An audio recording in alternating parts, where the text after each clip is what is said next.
Et oui, c'est la rentrée. Il y a beaucoup de livres, beaucoup de bons livres.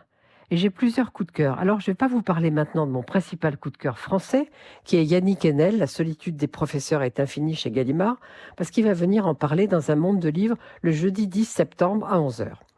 Il y a aussi dans cette rentrée beaucoup de très gros livres, français comme étrangers. Par exemple, le premier roman d'Élise Lespade aux éditions Le Cercle Ouvert, Paradisi Gloria, dont j'essaierai un jour de vous dire quelques mots, bien qu'il fasse 780 pages, ce qui rend l'exercice difficile pour la chronique.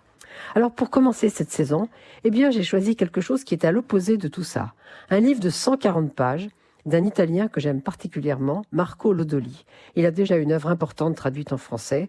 Le livre que vous allez trouver en librairie dans quelques jours s'appelle « Seul un jour ». Il est traduit par Louise Boudonnat. Il est publié aux éditions POL, comme la plupart des livres de Marco Lodoli. Je l'ai choisi parce qu'il demande au fond votre participation de lecteur. Il vous pose une question. Seul un jour se passe en effet en une journée à Rome. Le matin, Scipione, 30 ans, qui fait la fierté de ses parents parce qu'il va être le premier diplômé de sa famille, il part pour faire valider son doctorat en philosophie sur Spinoza. Et puis, rien ne se passe comme prévu. Quand il prend son vieux scooter poussif, il y a là, en bas de l'immeuble, Cecilia, la voisine qu'il aime regarder de sa fenêtre.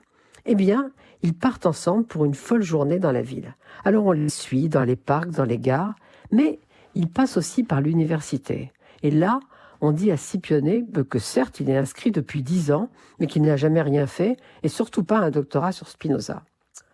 On commence à être intrigué. Et puis, quand Cecilia décide de tuer le créancier des parents de Scipione, et y parvient, là, on s'interroge franchement. Est-ce que ce Scipione n'est pas en train de rêver? Et puis, on s'aperçoit qu'on a été prévenu à plusieurs reprises dans le texte sur le fait qu'il était un rêveur invétéré. Et puis, il rentre chez lui, et toute la famille l'attend. Il y a du champagne, on fête le nouveau diplômé. Alors, la question est, où est-on dans le rêve et où est-on dans la réalité? Et est-ce qu'il a vraiment eu son doctorat? C'est à vous de jouer pour le trouver dans ce Seul un jour de Marco Lodoli, chez POL.